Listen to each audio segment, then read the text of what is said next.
demand justice for Renee Good. My name is Nakima Levy Armstrong. I am a civil rights attorney, an activist, as well as the founder of the Racial Justice Network. Early on in my career as a lawyer, I spent time representing women who had experienced domestic violence and victimization along with their children. And I saw the pain that many women experienced. I saw how they were treated a lot of times in the court systems, having their pain and trauma be disregarded, and how they had to fight hard just to have their voices be heard. And so to see the situation that we experienced 1 week ago today, and to see a woman's voice essentially be silenced as a result of state-sanctioned violence, is why we are all here today saying enough is enough. Enough is enough. Renee should have been able to make it home to her 6-year-old son. So we're going to hear from a variety of speakers today from different backgrounds. We're also going to be blessed with a wonderful music performance. But to open us up, Pastor Maria Perry is going to lead us in prayer. Let's welcome her. This is different because I got my back turned toward who I want to speak to, because this is powerful. We talk about waiting in the spirit for women, but God, we're just gonna go in. God, I thank you for bringing us here today together. I'm asking that you hold us up strong, God. That you hold us up strong as we stand here to be a voice for Renee, God. That you move us with authority and power right now today, God, because we need you. We didn't come here to play. We didn't come here to take and say the name, to not say the name. We are saying her name today, God. We are standing here to lift up her name because that's who we are. We are strong women. We are bold. We are fierce. And this is something that we need, God. We can't do this without you, Lord. So we need you to lift us up, keep us together, and hold us strong today, God. We need to continue to use the voice to beat down and dismantle the enemy.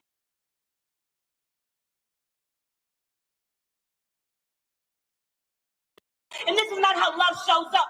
And we are here today to break the barrier, to move mountains, God. I'm saying equip us and build us up so we can roll in the spirit. We are women that are ready to roar. Yes. We are ready to roar and take down the city with our prayers. We need us today, God. This is not the day to play. This is your time and our time. We are women and we believe that all things can change through prayer. We believe that today and right now, God. Yes. Right now, God. We need you today. We need you to keep us strong. We need you, and we're waiting in the spirit to hear our cries and to hear our prayers, God. That baby that has to sit with this burden every day, not just because it has to sit on TV, but just hearing the stories. This child is going to be traumatized. And we need to stand up as mothers to be there for the family. That's right. This is not okay, God, and we need you. So as you stand here uplifting each other, sharing how we feel and the reasons why we're here today, keep us protected. Keep us covered in love. Because that's the thing that is going to break the assignment that the enemy has out here right now.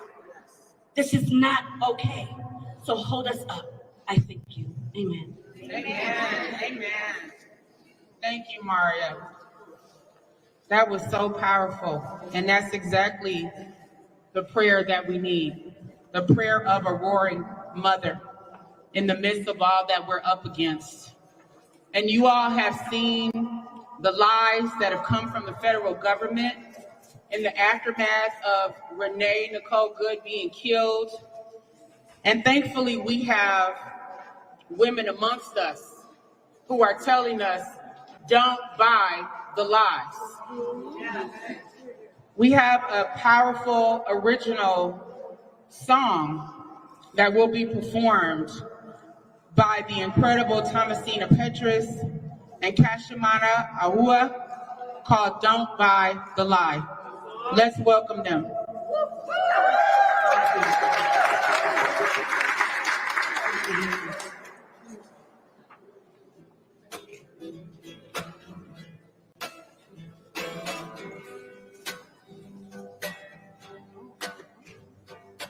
Oh, oh, oh, oh.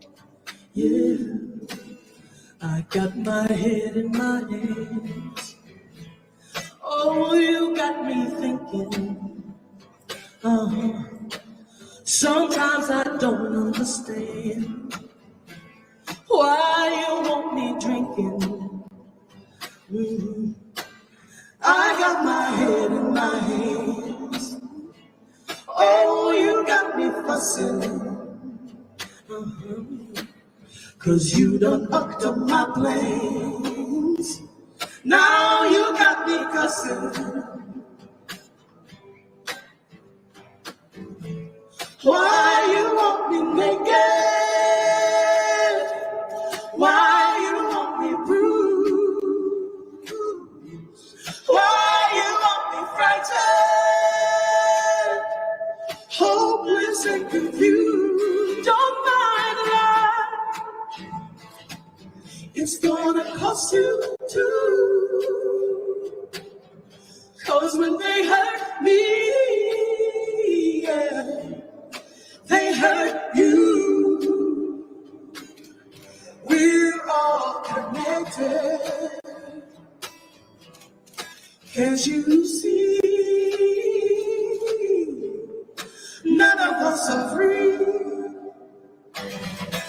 till all of us are free.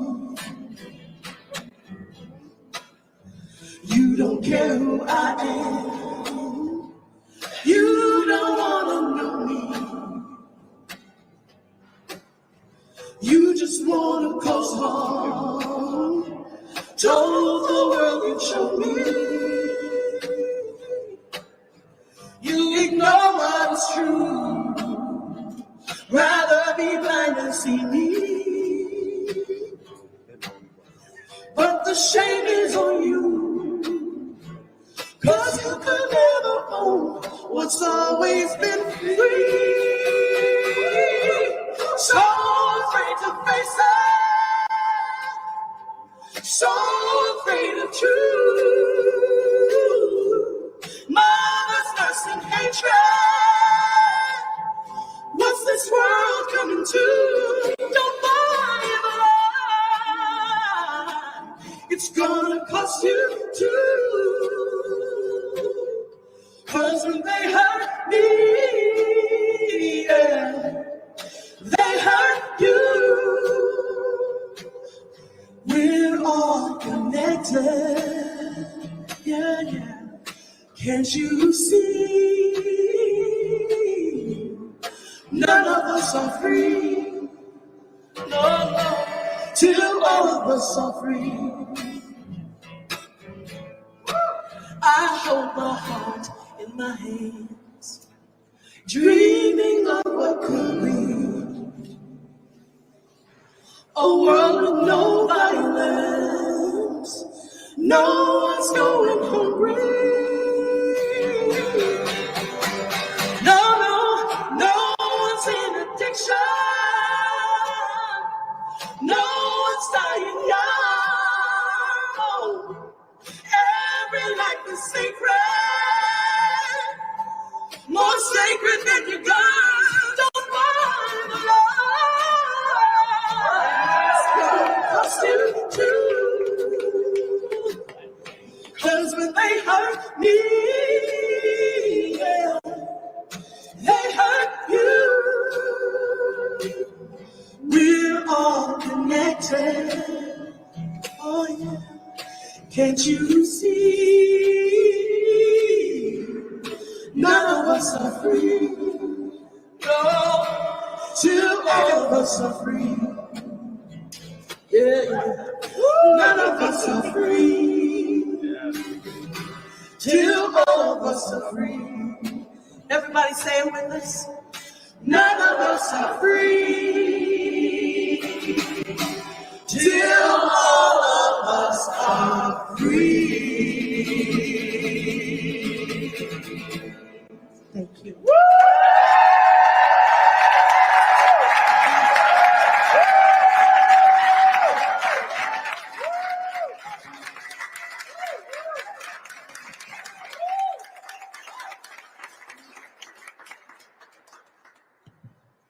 That was so powerful. Let's them another rousing round of applause.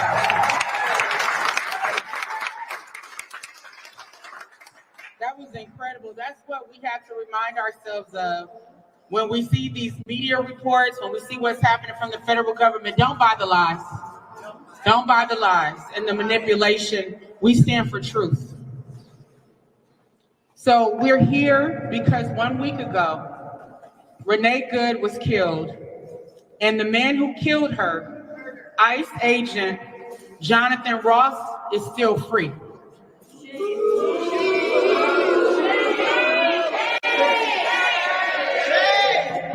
Renée Good was a mother of 3.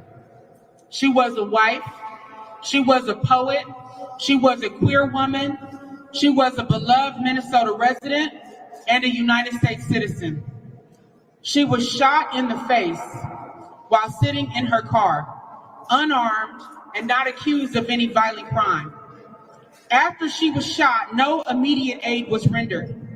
This is a tragedy, and it was entirely preventable. This is violence against a woman. And it did not happen in isolation. Right now, today, women, mothers, children, people with disabilities, and community members are being abused during ICE encounters. We have all seen the videos. Agents breaking car windows, cutting seat belts, dragging women from their vehicles. No imminent threat, no justification, just force, because they can. What is just as disturbing as ICE's behavior is what happens next. Nothing. No intervention, no protection, no accountability. Local law enforcement stands by. State authorities hesitate. Federal agencies close ranks. And the people, especially women, are left exposed. Let me be very clear. When law enforcement watches abuse and does nothing, that is not neutrality. That is complicity. We pay for these institutions. Our tax dollars fund the police, the Bureau of Criminal Apprehension, and the National Guard. These systems exist to protect people, not to protect federal agents from scrutiny, not to protect careers, and not to protect property while human beings are being brutalized.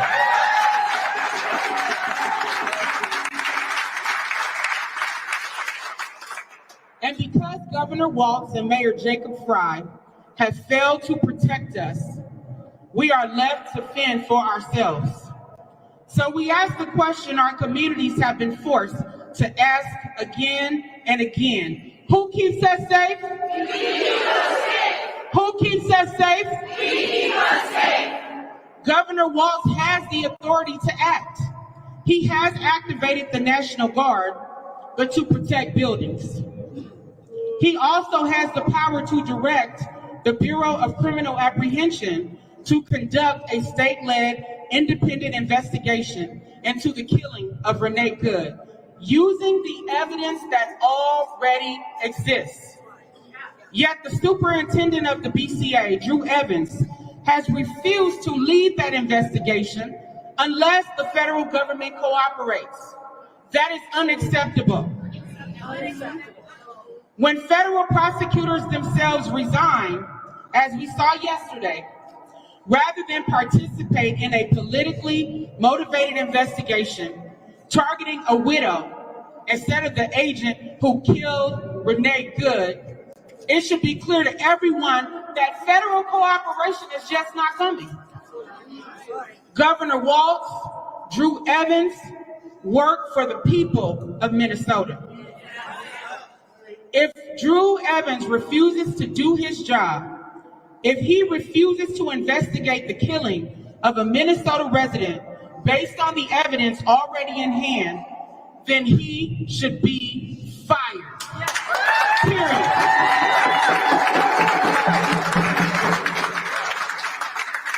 Allowing insubordination at this moment places Minnesotans in greater danger every day that passes without accountability. And this is where we must speak honestly about Democratic leadership. Yes, Democratic officials have issued statements.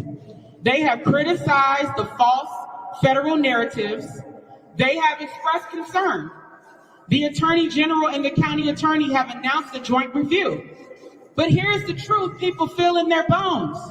We've seen rhetoric without results. Not a single ICE agent has been arrested for violating Minnesota law. Not a single one. No clear timeline has been given for a real investigation. No concrete protections have been put in place for women and mothers facing brute force by ICE. This is not a lack of power. This is a lack of political will. When elections come, Democrats will ask for our votes. As women, as mothers, as people who care about justice, we have every right to ask in return, what have you done with the power we already gave you? Leadership is not measured by press conferences, it's measured by action. Especially when action is hard, especially when it risks confrontation with federal authority. If you cannot protect women from violence, if you cannot hold officers accountable when they violate the law, if you cannot act when a mother is killed in broad daylight, then you should expect to be challenged publicly, persistently, and without apology.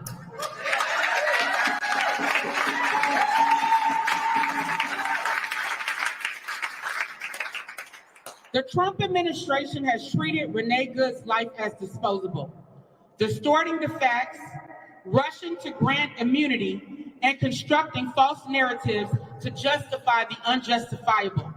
That is cruel and it is dangerous. But delay, deflection, and excuses from those who claim to be our allies is also dangerous. Renee's last acts were acts of solidarity and kindness. She stood with her immigrant neighbors. She did not harm anyone. She did not threaten anyone. She was a mother returning from dropping her child off at school. Her death demands more than words. So today, we, the women of this community, the mothers of this community, demand the immediate arrest and charging of ICE agent Jonathan Ross.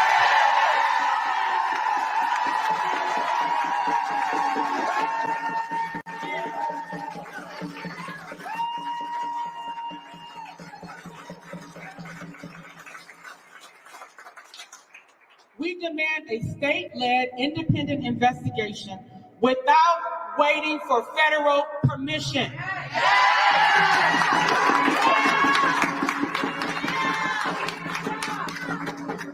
We demand real, enforceable protections for women and mothers who encounter ICE agents. And we demand real leadership. Leadership that chooses courage over convenience. Let me end with this. History teaches us that injustice is rarely defeated by its loudest abusers alone. More often, it is sustained by those who claim to oppose it while asking us to wait, to trust, to be patient, to accept process in place of protection. We're told this is being responsible. But when women are being brutalized, when a mother is killed, when power is available and unused, delay is not moderation, it is violence by omission.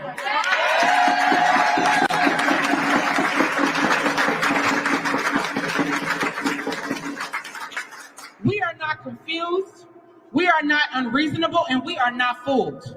We know the difference between power and the refusal to use it. We know the difference between leadership and performance. And we know that justice does not arrive on its own timetable.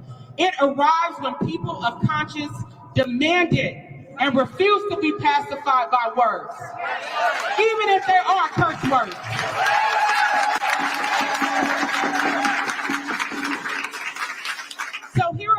finally, we will not trade our safety for your comfort, our lives for your careers, or our votes for your excuses. We will remember who stood up, who stood aside, and who hid behind rhetoric while harm continued. And we will keep demanding action, not later, not after another review, not after another election, but now.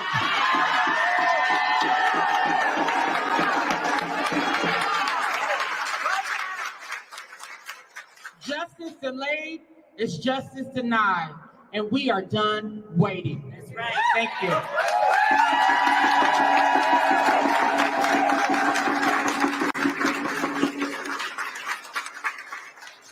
Next, we will hear from Michelle Gross, President of Communities United Against Police Brutality and one of the longest standing champions for justice in this community.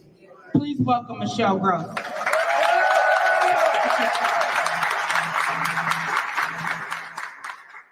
Good afternoon. My name is Michelle Gross, MICHELLE-GROSS, and I am President of Communities United Against Police Brutality, a statewide organization in our 26th year. The killing of Renee Good feels somewhat personal to me, and I'm truly heartsick about it. My own daughter is exactly the same age as Renee was when she was killed. Further, my family is multi-ethnic, and the people of color in my household are frightened, literally afraid to leave our house due to the way that ICE is racially profiling people. I'm absolutely sick of the terror ICE is causing within my family and in our community. Even now, agents have threatened to kill observers who engage in First Amendment protected activities, such as using whistles to warn the community or videotaping ICE activities. And again, these are First Amendment protected activities. We are literally living in a war zone created by our own federal government. Yet local law enforcement continues to refuse to take action, any action, when ICE agents violate state laws and abuse people's rights. There is good legal precedent that makes it clear that local law enforcement can arrest ICE agents for excessive force and other violations of state statutes.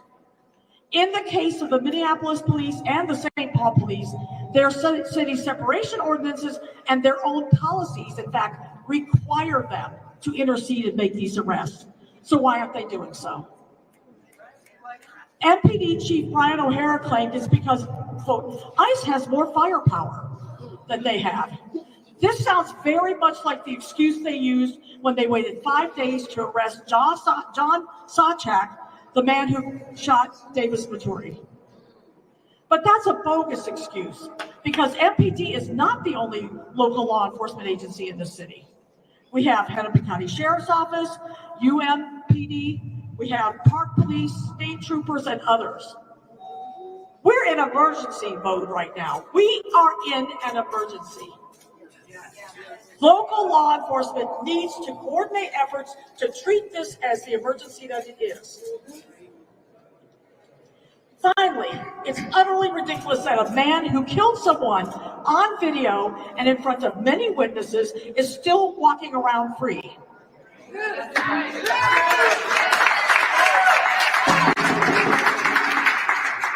If that person was anyone other than an ICE agent, they would have been arrested. They'd be sitting in jail awaiting the trial.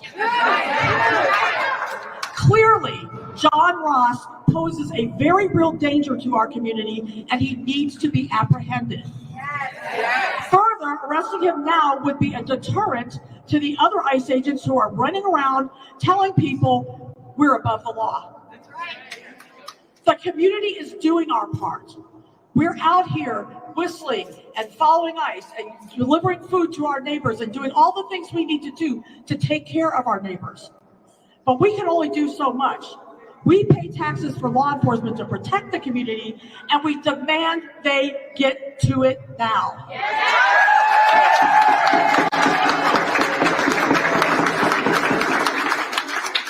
Arrest John Ross and start interceding and arresting all federal agents who abuse members of the community. Do it now!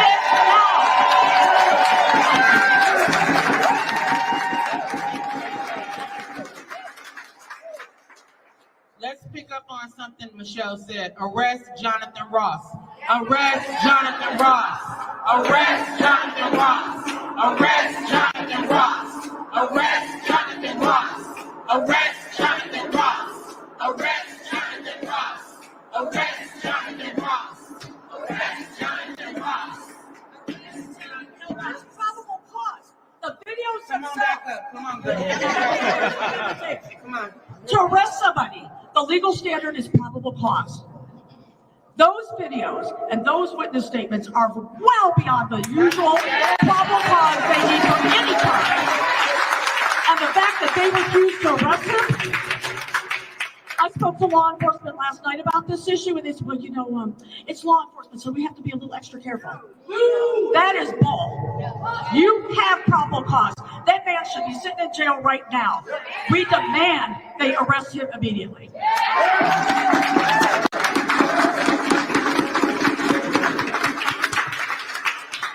These are the kinds of demands we have to place. We cannot allow delay. We cannot allow ambiguity and excuses. They trade on the public's ignorance, right? But we're not ignorant. We see exactly what's happening, and we are demanding an arrest now of Jonathan Ross. Next, we're going to hear from Jess Sundin, who is a leader in the movement for police accountability from Twin Cities Coalition for Justice. Let's welcome Jess Sundin. Thank you, Nikila. Thank you, everyone, for being here. Terrible reason to have to be here, but some 15 years ago, I was a lesbian mom driving up Portland Avenue or Park Avenue after dropping my kid off at that same school. My child went to the same kindergarten as Renee and Becca Good's child. It's a small school community that is devastated. I want to send my heart out to the school, but of course to the wife and kids of Renée Good. Nothing hits closer to home than it happening 6 blocks from your own house. Blocks from the school where your child went to school too. Renée Good is all of us, and we are all Renée Good. We are all people who have been coming out into our communities since ICE mobilized. We mobilized too. All of us have been pulling up in our cars, pulling out our whistles, looking out for our neighbors. We're doing the right thing. I have seen at least 3 separate accounts of ICE agents speaking to people since Renee's murder, saying, didn't you learn anything? Sick. What a shame. So I think we all learned a lot. We all learned how far ICE is willing to go. We also learned how far our own local city and state officials are not willing to go. We already knew Trump and no one were going to help us out, but this is our city, this is our state, and we need our local city and state officials to handle it. We don't want murders on our streets. We also don't want citizens arrested. We don't want cars left smashed up in the middle of the road when they abduct people. We don't want our high school students tear gassed at school. We don't want parents getting picked up when they drop their kids off at school. We don't want daycares targeted. We don't want ICE up in hospital emergency rooms collecting people out. All of this is shameful and disgusting and illegal. We are here to demand first and foremost the arrest of Renée Good's murderer, Jonathan Ross. And alongside that, we want to see our local, county, and state officials protect us. Do your job, and you stand between these armed federal thugs and our community members. Why are we doing that? Why are we out here unarmed with whistles? And where are you? They are nowhere to be seen. And it's costing lives. Of course, Renee was murdered. That's why we're here today. But we know dozens of people have been killed, in more than dozens, in ICE custody. Countless families have been separated, torn apart. We have civilians or citizens who are children being abducted from work at Target. What are we doing? Why are we accepting this? We're not. With our whistles and our picket signs and our ours. We're not. We're standing up and we're saying no. And we're here to demand that our elected officials and our public servants stand with us. They need to mind the gap, not be absent, not talk big. It's time to walk the walk and protect our people. That's right. Twin Cities Coalition stands in solidarity with anyone and everyone willing to stand up for accountability from law enforcement and to stand with families like that of Renée Good, or today specifically Marcus Golden, who was killed by St. Paul police 16 years ago on this day. 11 years ago, thank you. We are united from start to finish. We will not give up. We will not stop. And what I learned from what happened to Renee is that Minneapolis is the town I know, and our people will not stop. Thank you.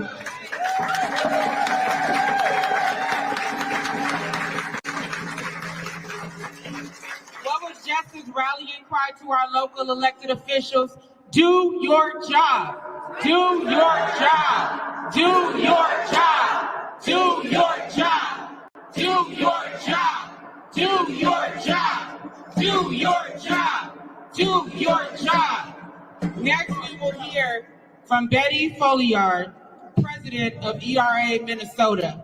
A lot of you know Betty from constantly being on the front lines, pushing for women's rights and for our labor to be recognized. Please welcome Betty Folliard.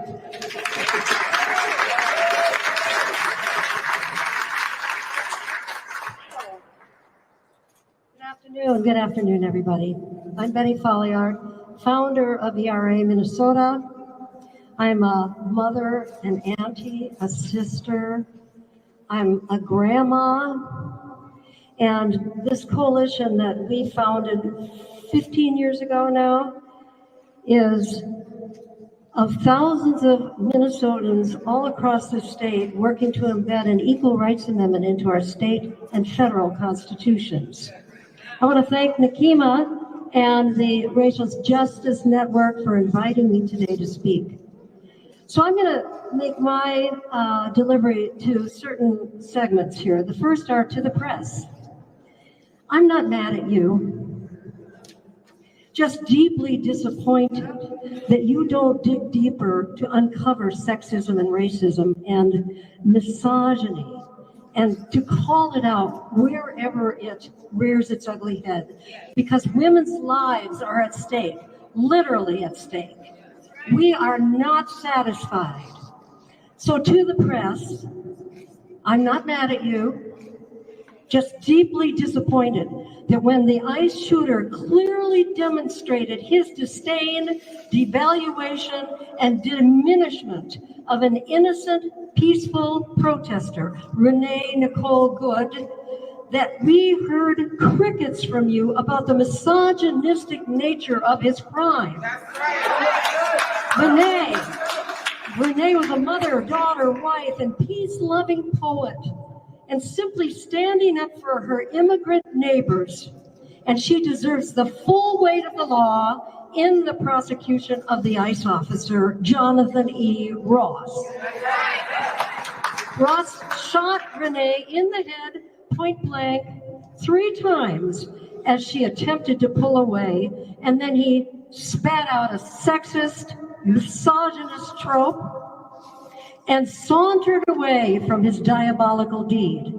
This doesn't matter. It doesn't matter who you are or what trauma that you might have experienced in your life. You don't go around killing people. We're not satisfied. Start seeing sexism and misogyny everywhere it rears its ugly head.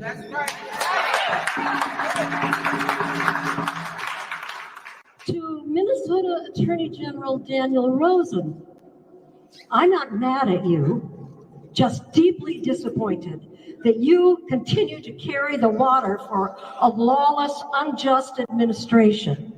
Read the room. 6 of your attorneys bailed on you because you denied PCA coordination while ordering your attorneys to do victim shaming, a favorite tactic long exercised in violence against women cases.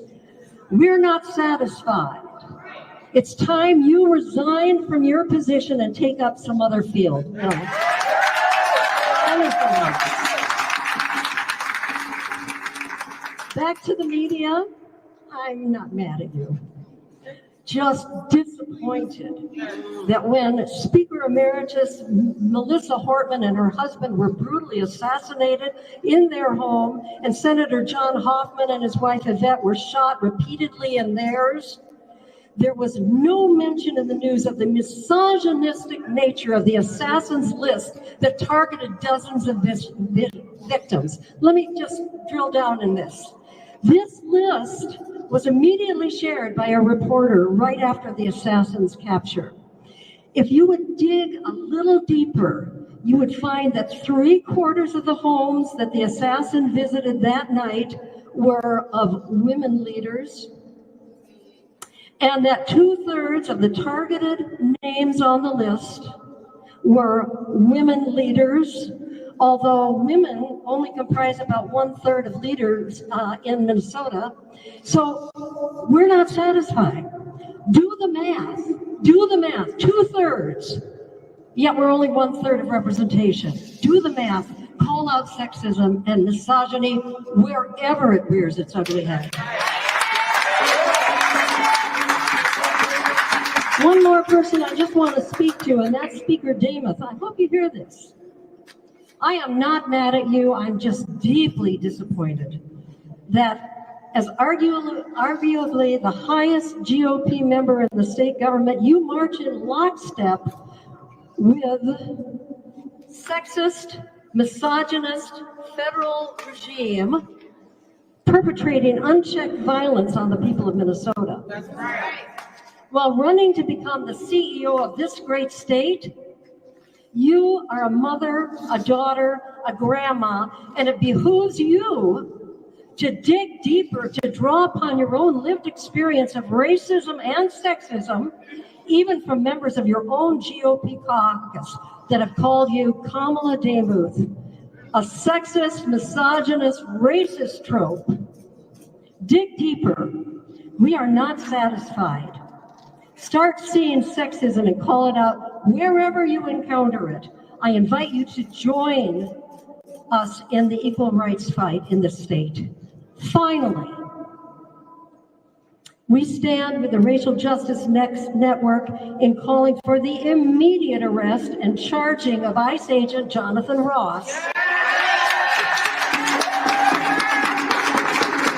for the end to federal political interference and for instituting real protections for women and mothers from ICE's federally sanctioned violence.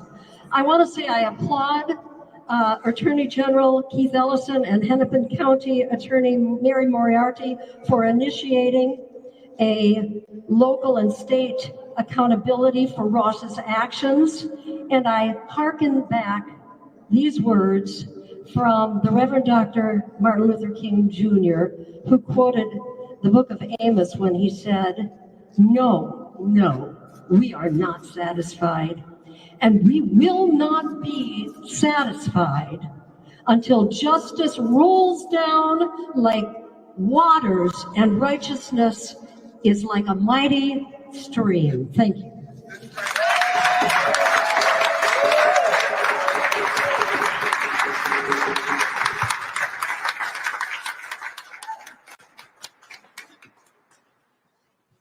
Thank you, Betty. Next, we'll hear from Ann Tracy from the Women's March of Minnesota. Let's welcome Ann. Sorry, I've always had a couple jobs here. I'm Ann Tracy. I'm on the board of Women's March Minnesota. I also joined Betty with ERA Minnesota. I want to thank the women and the mothers behind me, the parents, the daughters, the children. It's been a week. We're out there doing mutual aid. We're out there protesting. We're out there activating. We are unpaid and we are on overtime. We're tired. We're everything else. I want to give a special nod to the folks on the front lines outside the Twin Cities. That's a different world. And they are getting more people there. They are getting more honks than ever. You can go to the Women's March Minnesota website, look at the calendar. We have probably 20 to 30 events happening almost every day. Got the wrong card here. Taylor's Falls, Sunday. Grand Marais is Monday. Chisago County, Thursday. Stillwater, Tuesday. And the list goes on and on. And if you're watching from rural Minnesota, I want you to take strength from these amazing people behind me. Take strength. Because if you're in a rural area, it might just be you. Even in St. Paul, I showed up, it was one person with a sign. That was enough to get the honks. Take strength from us. But also, we have to be doing more. If you're in those areas and you're not in the corner, why aren't you? Why aren't you? You're getting our newsletters, ours or somebody else's. You see what's going on. What's happening in Minneapolis now is going to happen in Duluth later, in Black Duck, in Stillwater, and then throughout the country. We're the test field. We're the test field. So make it harder for them to do. We need you, we need you to talk to your elected officials to get Jonathan Ross arrested. That is the foregone conclusion. We need you to talk to them about increasing security, increasing rights of women and mothers, and parents, and students. Earlier today, I was at the St. Paul Central walkout. If those kids can do it, those kids were amazing. Now, being fair, they're better on the ice than I am, but we all hate the one kind of ice, you know, and they were there. We need to take strength from them as well. We need you in areas outside the Twin Cities especially to talk to your elected officials about ending funding for ICE. We are paying for this violence. We are paying for this, and we cannot do this anymore. And a special note to folks in rural areas, it is your job, it is your responsibility to educate your local city councils, your county commissions, your school boards to affect political and cultural change. That is your job, and we need for you to do it. You tell us how we can help. I'm telling you one way you can help us. With that, I'm just going to say a united Minnesota is stronger, is better. Thank you.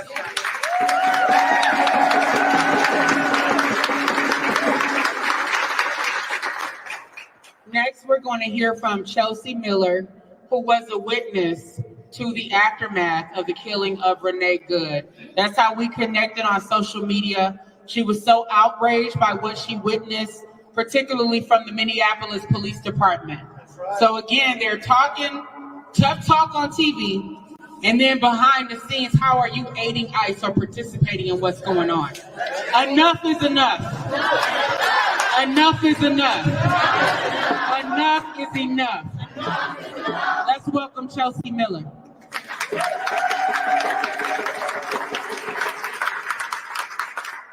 Thank you for being here today, and thank you, Nikema, for organizing as you always do. On Tuesday, I wish it were yesterday, but it was the Tuesday before, I saw a call to action early in the morning that ICE was taking neighbors. I didn't have a plan. I didn't really have any intentions. I just knew I couldn't stay home. I just headed out. I went a few blocks, and right away I saw a group of people. I got out of my car and asked them what had happened, and they told me that ICE had just taken a woman who was 7 months pregnant from her job cooking right there. I'll spare you the details of what we did right then and after the rest of the day. After a long day in community, I went home, I went to bed, I woke up early, and I hit the door again, really without a plan. I drove up and down Lake Street. I saw other community members with whistles, and I just kept going. Turned on Cedar, and there I saw 6 SUVs pulling into Little Earth. I immediately started following them, and I jumped out of the car. I jumped out of the car because everybody there was Native American that I could see, and I thought, I have to get out of the car and say something. I did interfere with them detaining somebody, really just because I thought maybe they were Native American. Maybe the people didn't know about this community. Then my husband, who was in the car, did have an ICE agent pull out a gun on him. We got in the car and left. We didn't even really process that. We went right down Cedar, took a right on Lake Street, and then took a left on Portland, only to see all the emergency vehicles go by. We then stopped at, I think, 9:40 at 34th and Portland. So maybe about 10 minutes after Renee was shot. I didn't know what was going on. I just thought I better get out of my car again. As soon as I got out of my car, I came upon a scene that I will never forget, and it was the Minneapolis Police Department arresting a woman, slamming her face against the hood of the police car, and she was screaming in terror. They just shot her. They just shot her. I started to videotape, and she actually screamed, "Don't videotape me," and I just turned away very quickly. I kept walking down the block. I saw maybe 6 or so people there. I didn't even ask what had been going on, but we got very close to the car Renee had been driving. It had crashed right there. They were putting on police tape as I got there. We stepped back. At some point, I found out that they said, "I think ICE just shot someone in the head or the face." It was terrifying. The Minneapolis police then began immediately working on crowd control, moving us back. They kept re-putting the tape up and saying, "You are tampering with an active crime scene. You cannot be here," threatening us with arrest, physically putting their hands on us and shoving us back. I was asking, where is the crime scene? Because we are here trying to videotape and trying to lay witness, and ICE is in there. That's what we've been called to do from our community. They kept making the crime scene go out and out and out, because the crime scene, the Minneapolis police were saying, was wherever we were. We were the crime.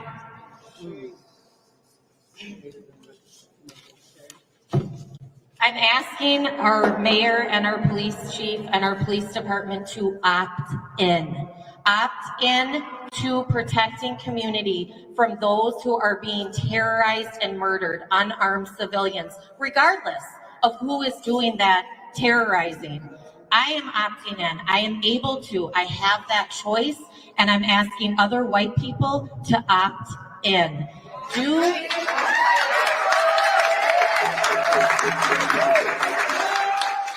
Do I feel afraid to speak out to try to help my Black and brown neighbors? I do. But I want to be clear. I will never be put in harm's way because of the color of my skin. And if I am harmed speaking out, I will not be forgotten. And that too is because the color of my skin. That's why opting in matters. On January 13th, there was an interview with Michael Barbero. He asked our chief, "What is the first thing you thought of when you heard about the Good shooting?" Our chief said that potentially this is 2020 all over again. He was just concerned about the destruction of our city. Let's be clear, state-sponsored murder is not a 2020 thing. What we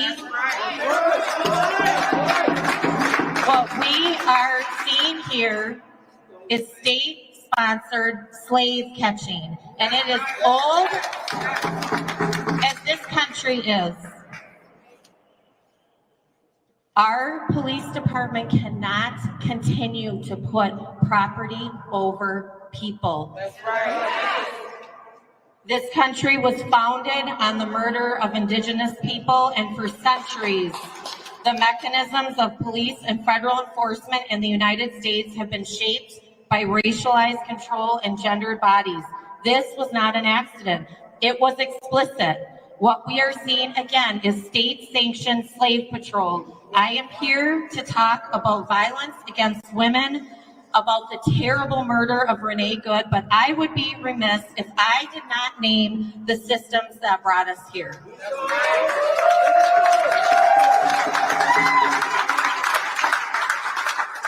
almost done. I believe that Renee understood she was opting in. I hope other white women can opt in, just as I believe Renee was doing that morning.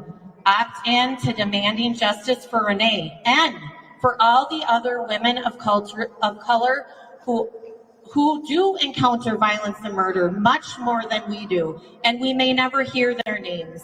Right. We need to opt into listening to women of color without defensiveness, to understanding this nation's history and the place we have placed and the place we played within it. Opting out is not neutral. Silence is harmful. Refusing to engage guarantees this violence will continue. As we grieve the loss of Renee, let's also grieve all the women of color who are terrorized and murdered in this country. We know that too often their voices are unheard and unnoticed. We must challenge ourselves to look deeper, to look and listen to the women of color, to uphold their voices and demand justice. All right.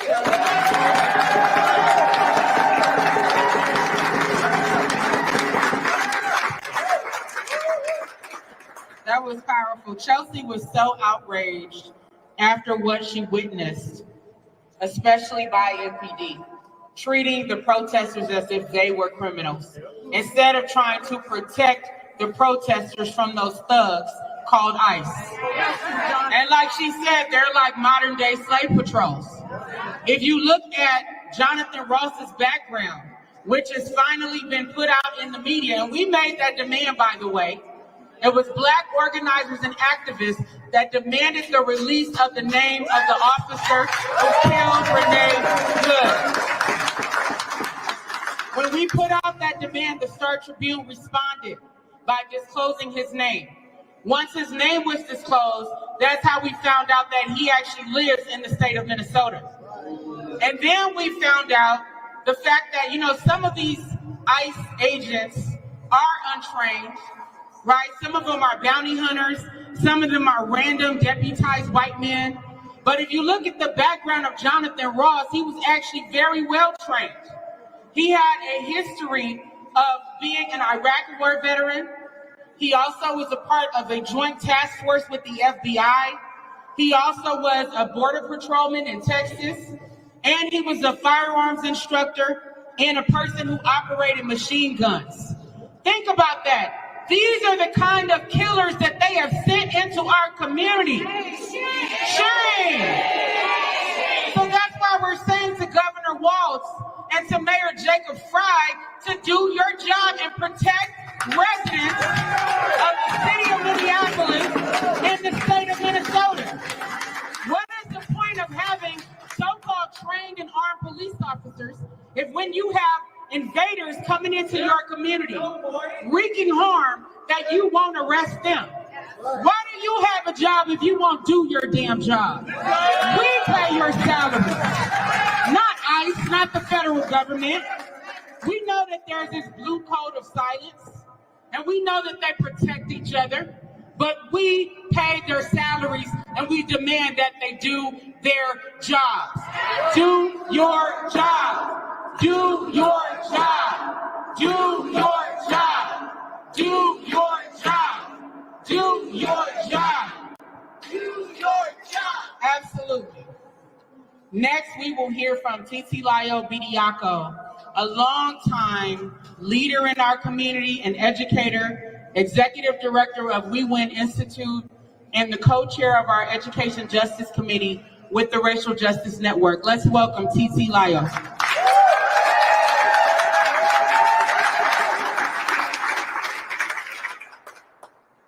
A few years ago, Nakima was selling this t-shirt that I have on. And it says, "Hatred is the new pandemic." Now, I was hoping by now that this t-shirt would be archaic and I would have to put it away. Little did I know that she would be so prophetic in terms of where we are today. And so I'm just very happy that RJN brought this press conference together in terms of calling and demanding for the arrest of Jonathan Ross. Yes. The murder of Renée Good is really personal to me. It happened on my block.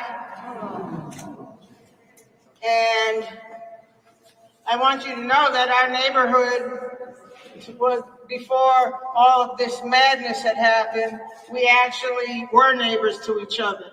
We actually supported each other. And now we have people called ICE and police that come around us and surround us and work very hard in terms of making us afraid. All of these instances are very personal. ICE came to the house of one of our families at We Win Institute. They broke down the door.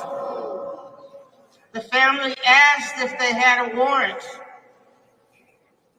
They wouldn't answer, and they kept breaking down the door. And then they said, yes, they had a warrant, and they didn't.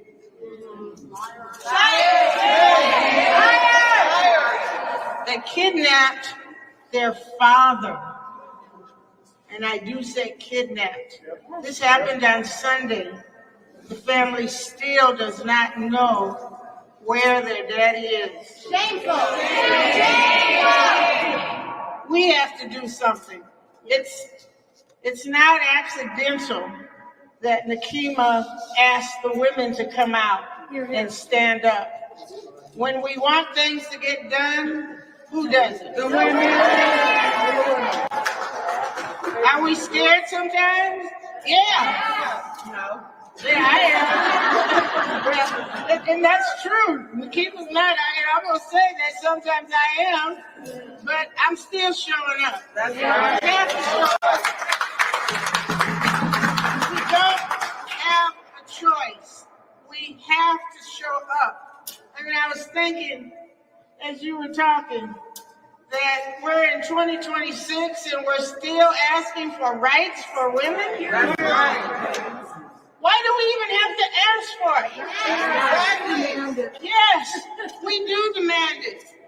And so what we demand here today is that we not stop as a community until we get what we need. That's right. You know, I was looking at the news, and I was looking at Iran, and I was looking at all the protesters and the tear gas and the shooting, and I heard your president, Trump, talking about the rights of protesters, and that if they kill protesters, that the United States is going to come and attack another country.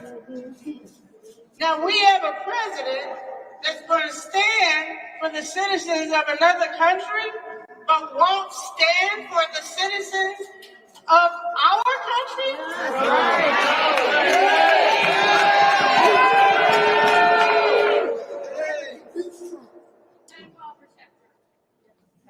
Our city, Minneapolis, is under siege. Yes. We are under siege by our own government. That's right. But Nekima is right. We cannot be afraid. And again, even if we are, we still have to show up.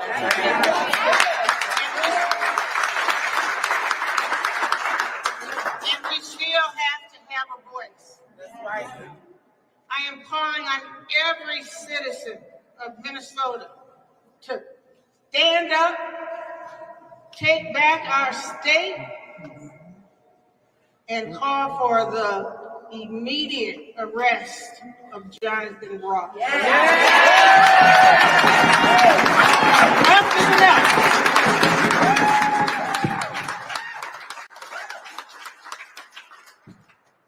How many of our elected officials in the state of Minnesota have you heard call for the arrest of Jonathan Ross? Not a single one. Not a single one. It's not on their agenda to call for justice. Next, we'll hear from Cheryl Persigal, who is part of the Racial Justice Network, as well as the co-chair of our Education and Justice Committee. Let's welcome Cheryl.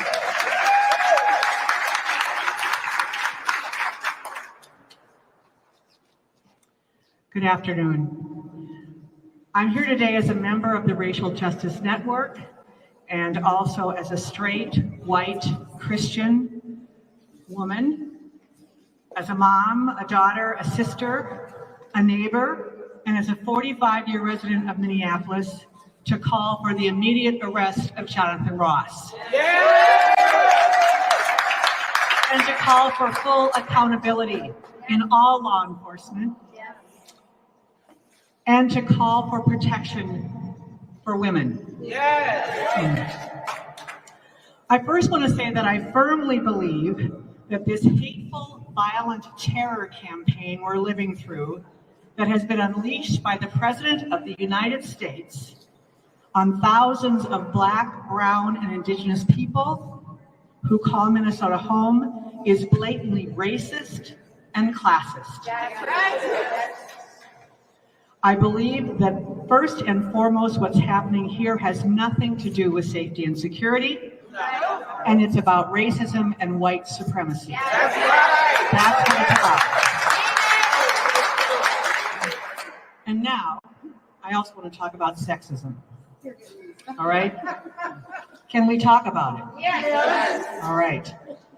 So what I'm talking about is an ingrained prejudice against women and girls in our culture. It is the inability and unwillingness of others to see and respect the full humanity of women, and it's another layer of unrestrained violence in Minnesota. All right. Okay, so let's connect the dots. Let's go all the way to the top and connect the dots. We have a commander-in-chief who has built his reputation on publicly and repeatedly belittling and demonizing any woman who dares to challenge him. Any woman who dares to challenge him. And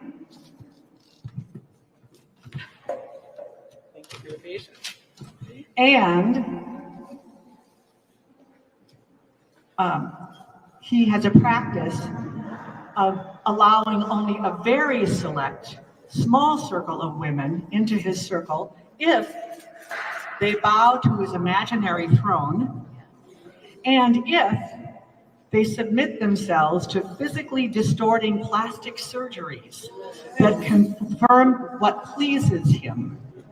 You know who I'm talking about. You can think of 5 people right now, right?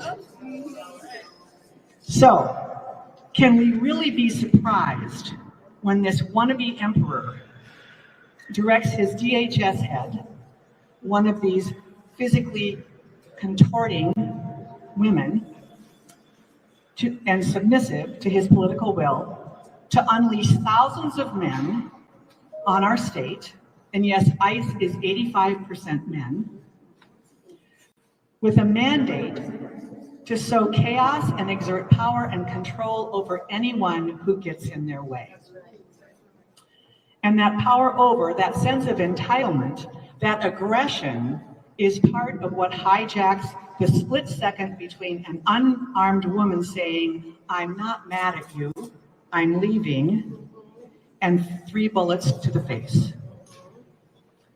Sexism, misogyny, hate hijacks the moment. That's right. Can we really be surprised?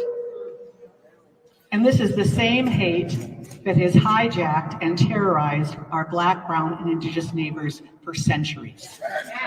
This first and foremost is about racism and white supremacy. And it's about sexism. So white women, my people, my tribe, this is our time to name all the forces at play and step forward and lock arms with all who are oppressed, including ourselves.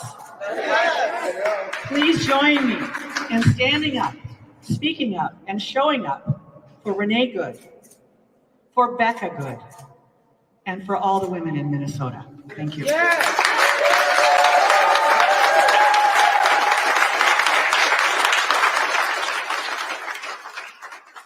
We have one final speaker, and then we will have a closing musical performance by Thomasina Petrus. Next, I'm going to call up Elena Martinez, who is a part of the Racial Justice Network. Please welcome her.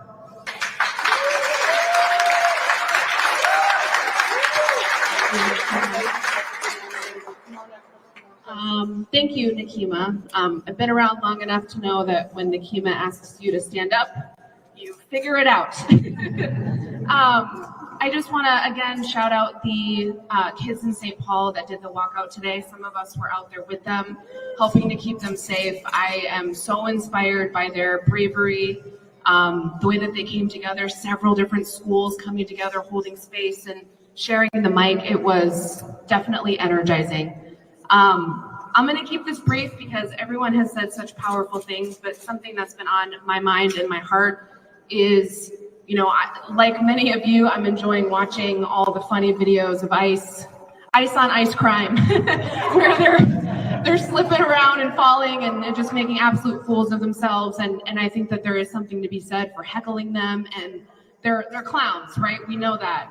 But as a woman, and part of what we're here today is to call out the fact that as women, they're incredibly dangerous to us. We have a really lethal combination of white supremacy, bruised male egos, combined with weapons and immunity, and we have a huge problem on our hands. And as we see with Renee Good, they get to make these decisions and take lives when they want to. So while I am laughing along with you guys, and I want to keep recording them slipping all around Minnesota because clearly they're not from around here, I also want us to be vigilant and smart, and especially for women, stay together. I want to see more men protecting the women out in the streets, and I appreciate everybody. I appreciate everybody that's been out there so far.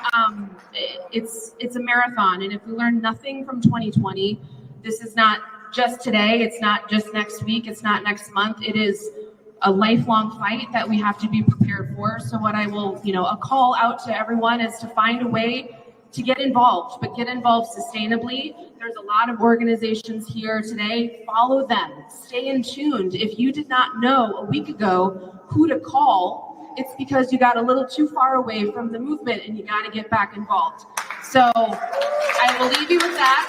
Thank you to everyone who's here today and organized this, and again, inspired today with just all the energy in the community, and that's it.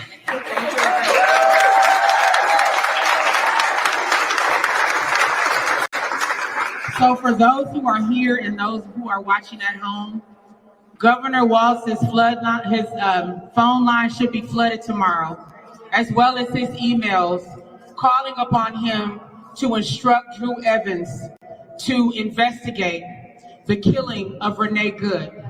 We should also be calling on Governor Walz demanding the arrest of ICE agent Jonathan Ross. Period.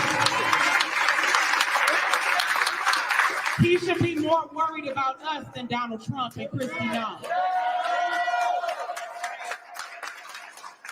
So with that, I want to thank everyone for taking the time out to be here today.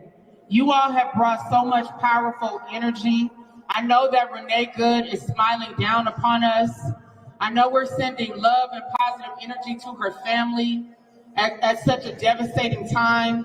And we're providing hope to the people of Minnesota who care about justice and who want justice for Renee Good. So thank you all.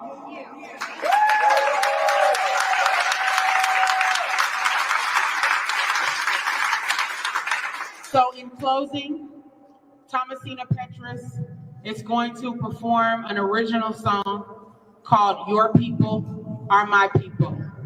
Let's welcome her once again. Thank you. So I wrote this song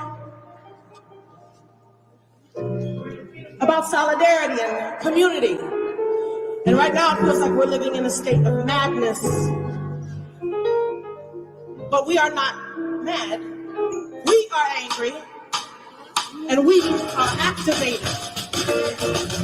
And that's what it means to be a community. Everybody, short, tall, long hair, short hair, no hair.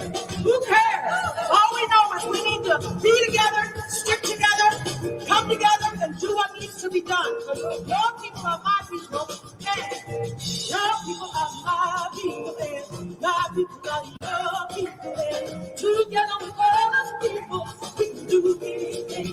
Telling you, your people are my people, and my people are your people, and together with all us people, we can conquer anything. Now, today I may have a problem, tomorrow may be you. And no one can do everything, so just do what you can do. And when you need a hand to help open a new door, I'll come busting through and let you too. Cause that's what brings us on. Yeah, yeah. Your people are my people, my people are your people.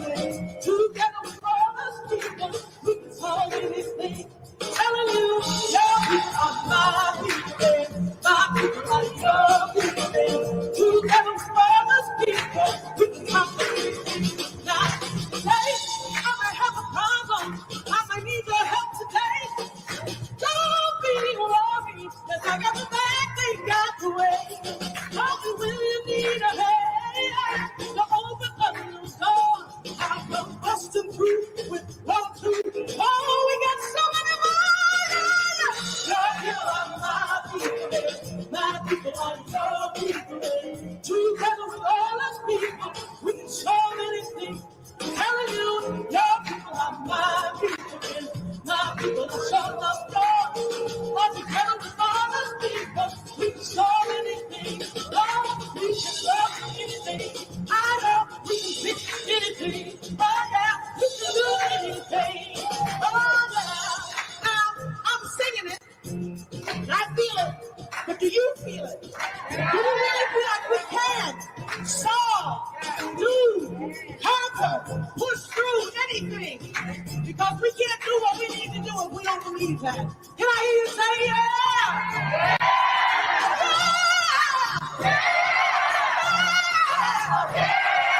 Oh, y'all went for the run. Okay. Well, hey, everybody, put your hands together. There you go. The 1, 2, 3, and 4. Come on, we go. Now, I'm gonna say, all people are my people, and you gonna read that. All right? Because this is the part where you put the part in audience participation. Okay? Here we go.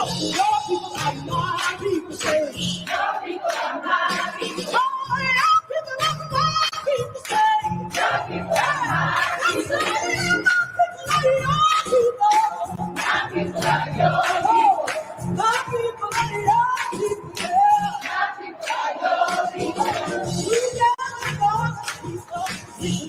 We can do that. Together with all our people, we can do anything. Now everybody say, your people are my people, and my people are your people. Together with all our people, we can solve anything. I'm telling you, your people are my people, and my people are your people. Together with all these people, we can solve anything. I know we can love them anything. I know we can fix anything. I know we can do anything. Yeah, we can do everything to love. Yeah, to home. We can do anything.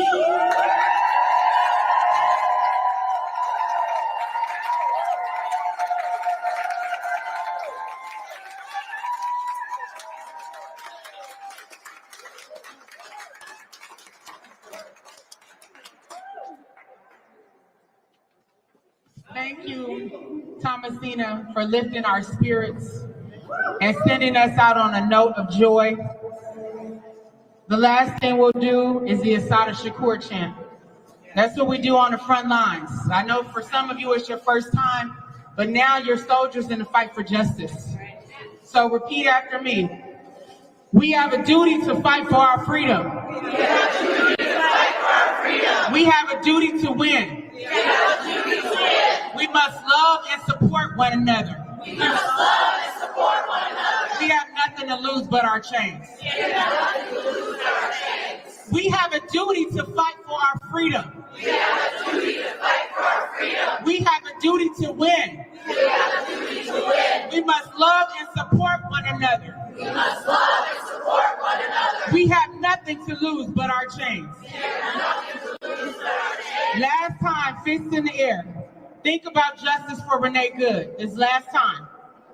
We have a duty to fight for our freedom. We have a duty to fight for our freedom. We have a duty to win. We have a duty to win. We must love and support one another. We must love and support one another. We have nothing to lose but our chains. We have nothing to lose but our chains. We have nothing to lose but our chains. We have nothing to lose but our chains. We have nothing to lose but our chains. We have nothing to lose but our chains. All power to the people. All power to the people. God bless you and thank you.